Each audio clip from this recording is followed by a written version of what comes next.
Okay, so that was my logo bot in action, and here it is up close. I thought I had a really great idea until I went searching around. I guess I should maybe Google before I have my brilliant ideas to find out that it wasn't some brilliant, unique idea. Unfortunately, I was simply reinventing the wheel. As a child, I remembered playing around with logo and using logo to draw with on the computer, and I thought, rather than having a little triangle and calling it a turtle, why don't I construct a robot and it can be controlled in the same type of manner with this similar commands. So basically telling it which direction to move in of the four basic directions, and then giving it a value as to how far each of those directions should be. And the reason I wanted to do this is I thought it would be easy for children to program, and that was actually the intent of the whole project. I built this robot, and actually its little brother, which I guess I might as well show off as well at the same time right here. I built these specifically to take to an elementary school to have children program them to try and complete. Originally, I was thinking about completing some sort of maze, but there was time constraints in how much time the kids would have, that I'd have with each group of children that came through.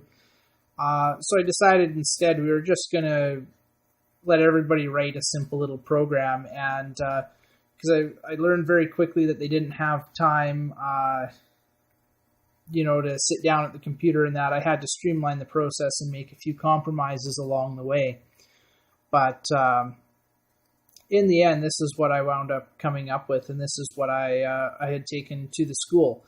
So if I pop the hood here, so to speak, you'll see that there's actually not a lot of electronics in it. So I've got this LED push button switch, and then this toggle power switch, which I guess I should actually flick off.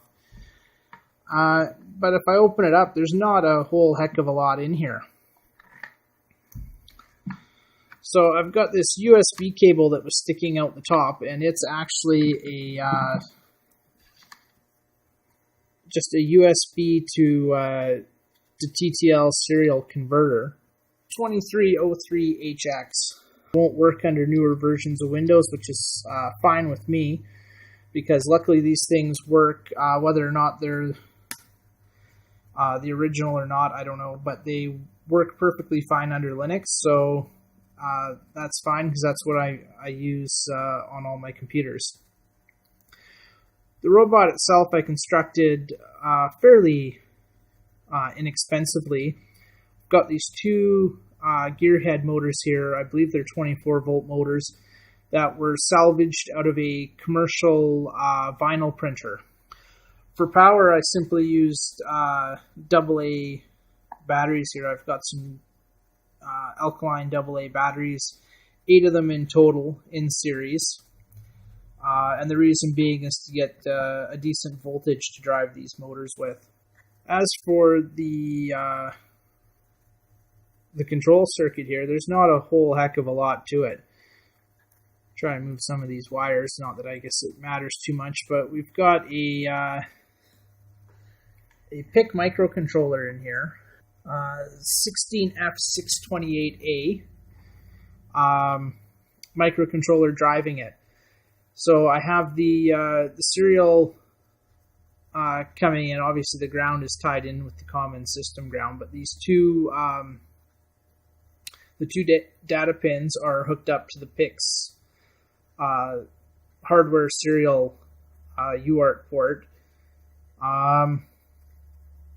Beyond that, I've got a 5-volt linear regulator, just a 78LO5 regulator up in here in amongst all these caps. And then I just put a huge pile of caps on there for filtering, because obviously with your motors, a lot of people will say have separate power supplies for your motor and your microcontroller. And the motors, of course, are driven off the raw battery voltage without any regulation. But some people say, oh, you should have another battery. Just put like a little 9-volt battery in to power your logic and that. And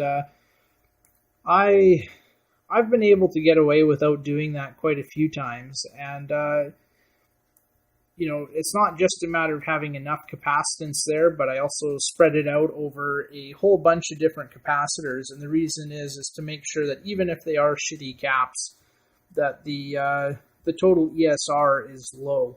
So to drive them, I didn't, even though I have built several discrete H bridges before, I just used these L293D, so they have built-in diode protection on them.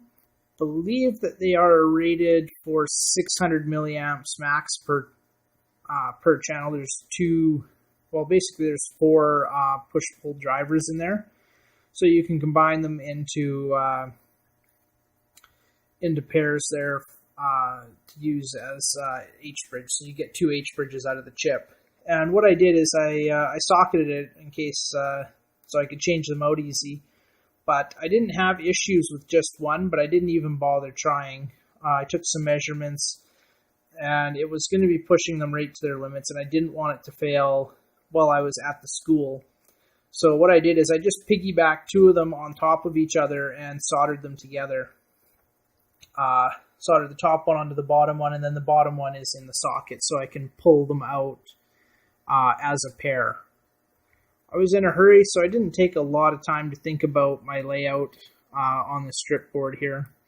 For the most part, a lot of this here is just sort of like point-to-point wiring. I might as well have used a different breadboard, or prototyping board, but whatever. It is what it is. And then over here, because I knew that programming is not exactly my strong point, but I don't want to be pulling the PIC out all the time to put it into my programmer.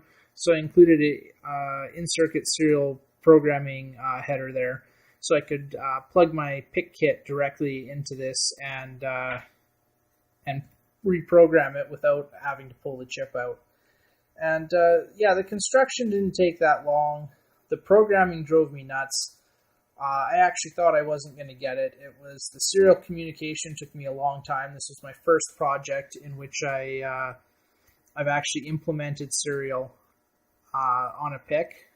And I wrote all the code in C. I'm not quite an assembly guy. I don't find it all that difficult really writing with the PICs, playing with the registers and that. The challenge I find is trying to figure out what the heck registers you need to be turning on and off, and what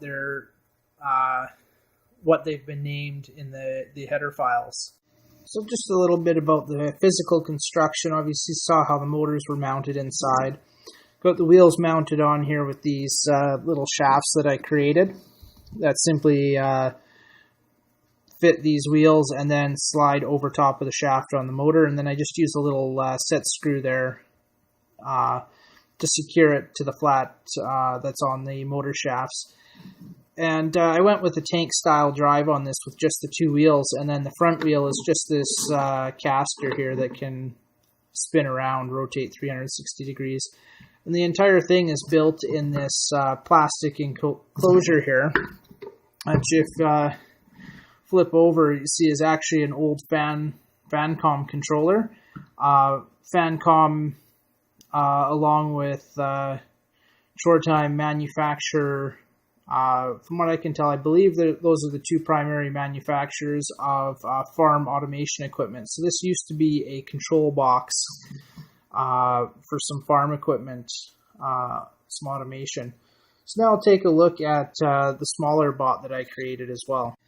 Okay, so here's the smaller one that I created as well. I didn't know quite how things were going to run, or whether or not I was going to have any help, and if I was going to need some more help there. But I wanted to also demonstrate that you can build something using new parts without going crazy in the cost. So you can keep the cost down reasonable, to the point where these children, in a few more years as they get older, if they are interested in science and technology, that they can get into try and get into it. And of course, I was approaching on the electronics aspect in this case. So this guy here, the only salvage thing that actually went into the entire project here is this piece of plexiglass here that I used as the base, and that's something that you can go out and buy sheets of anyways. But I salvaged mine, so that's the only thing where I cheated.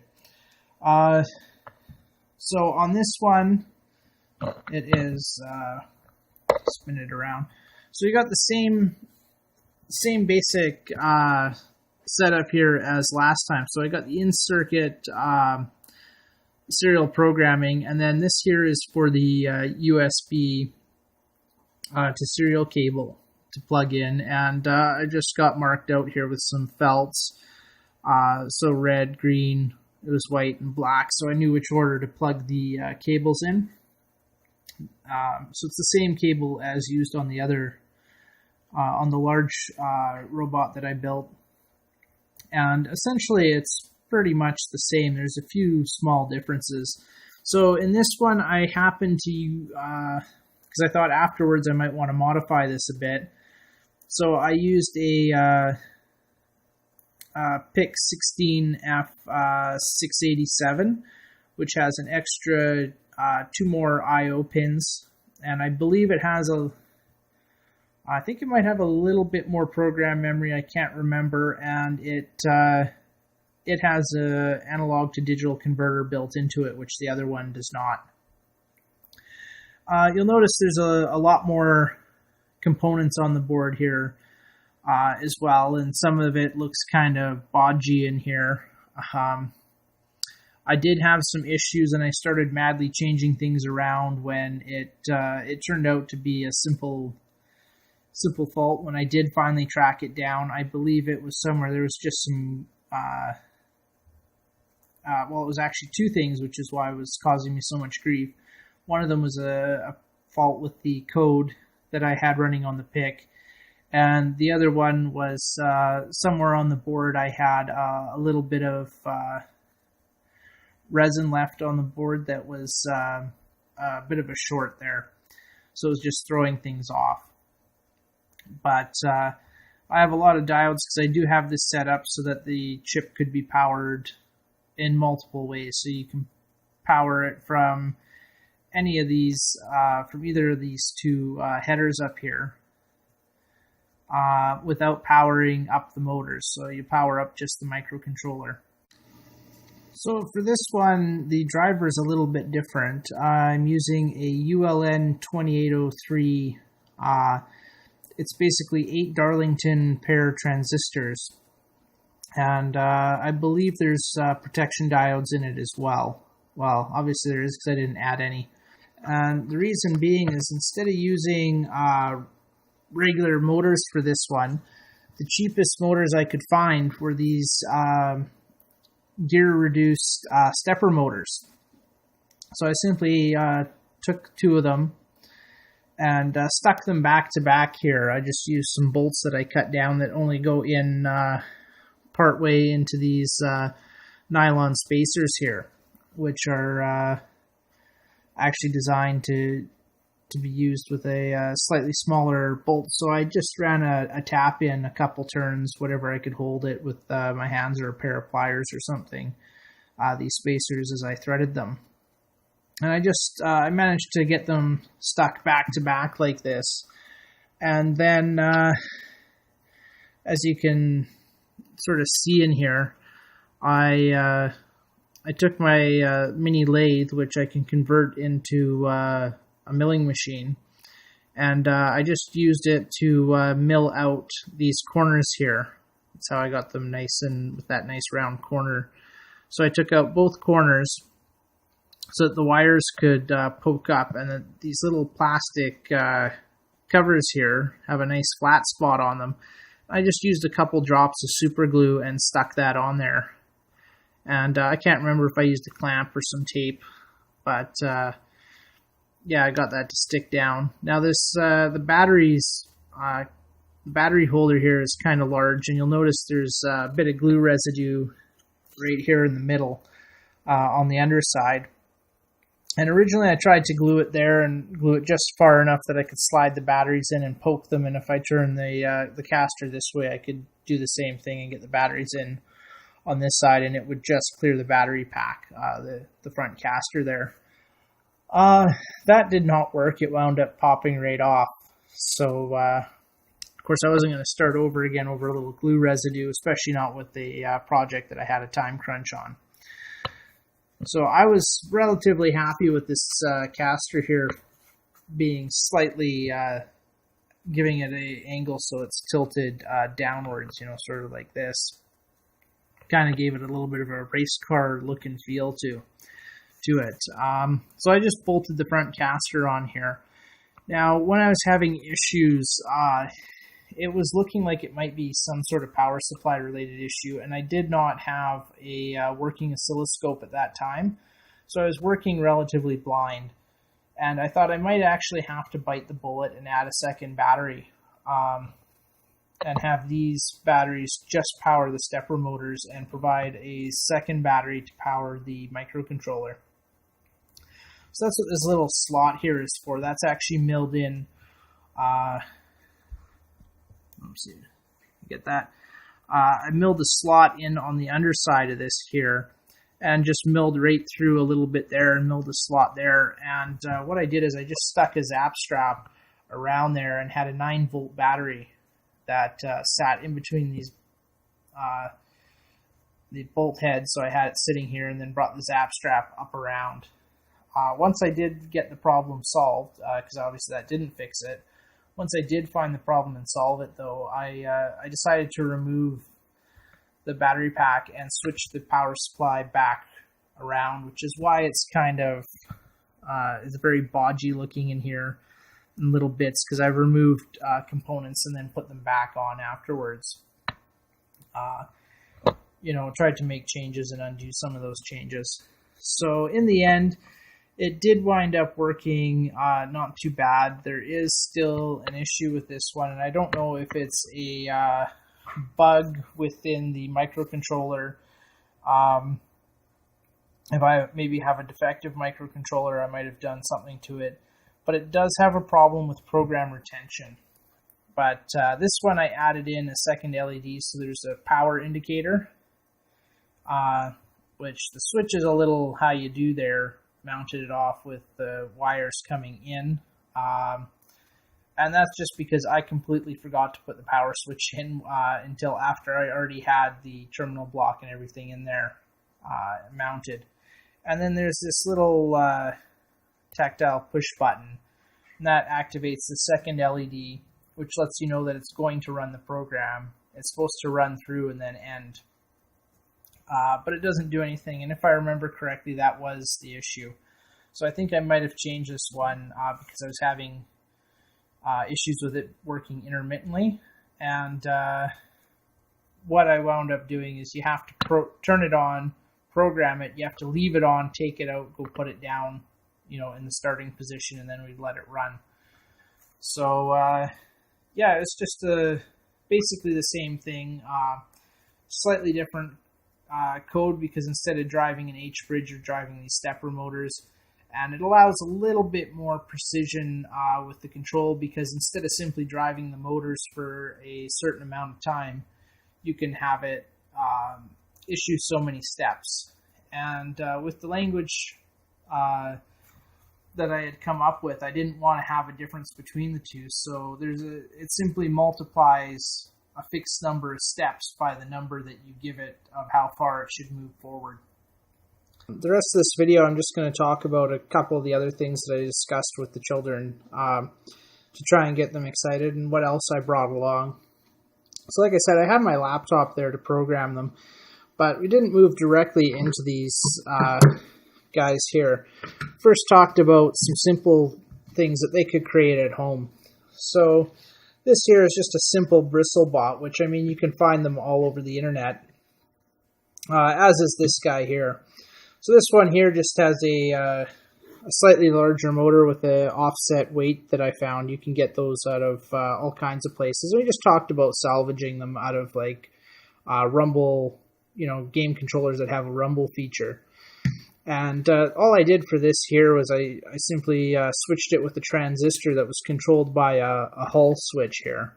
So this magnet is actually what controls it. So I just take this and flip it around so the polarity is the other way. Turns on, and we just let it go and spin around in that. It's been sitting for a while. I guess the bristles, depending on which way they're bent in that, it used to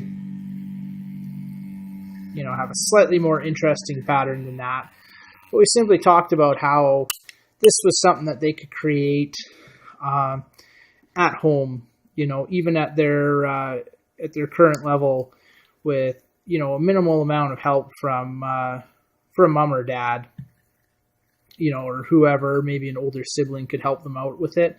But it's something that is so simple, it could be within anyone's grasp. You don't have to get fancy with that. You could use a simple switch like this guy did. Now, this guy I decided to bring along. I had an idea. I tried to make bristle bots with the toothbrush heads using these little tiny pager motors. And I didn't have any success. I couldn't get them to stay upright. So I decided, well, I'd try them on this, but I thought this brush is a little bit too big. This was the smallest brush I could find that was larger than a toothbrush, so it should have some stability. And the resistor in there, in case you're wondering, that's just on the power. I can't remember exactly what value it is, but it's a low value resistor just to create a voltage difference between the two motors so that they would hopefully be vibrating at different speeds to try and get some sort of an effect. Whether or not that would have worked, I don't know, because unfortunately, as you'll see here, I can't close this thing all the way, or else mechanically those motors, they can't spin. You see how far up they are? They'll actually wind up being pushed onto that, and then they can't spin. So have to leave it a little loose. And when you do that, I can't feel the vibration at all out of the bristles. I can feel it up in here. So, you throw the thing down and it doesn't work. And I decided to bring this along because there we go. It's moving a little bit. But, I thought it was important to show the children that failure is a part of the process and that it doesn't matter, who you are or what skill level you are or how long you've been doing something. You're still going to fail. And one of the kids, I hadn't even thought of this actually, one of the kids wound up trying this. They wanted to see it and I let them pass it around. And one of them said, "Hey, look, I figured out how to make it," it's sticking a little bit much. Well, there we go. It's not going to work for me today. I guess on plastic it sticks too much. I had one of those a table provided for me at the school. And it wasn't wood, but it was one of those ones with the that vinyl veneer material on it that's supposed to look like wood. We threw it down and it actually moved a little bit better than this. Still not great, but they're like, there, it works. You just got to get rid of the brush and the bristles. So that's what basically what I did. Hopefully, I do have a couple of pictures of the setup. So I'll find those, and when I'm editing this, all the video here together, hopefully it'll be up on your screen right now. And you can just take a quick look and see what I had set up. Overall, I'd have to say it was, I think, a bit of a success. The kids seemed to really enjoy it, and yeah. So that's it for this video, and I guess that's it. Till next time.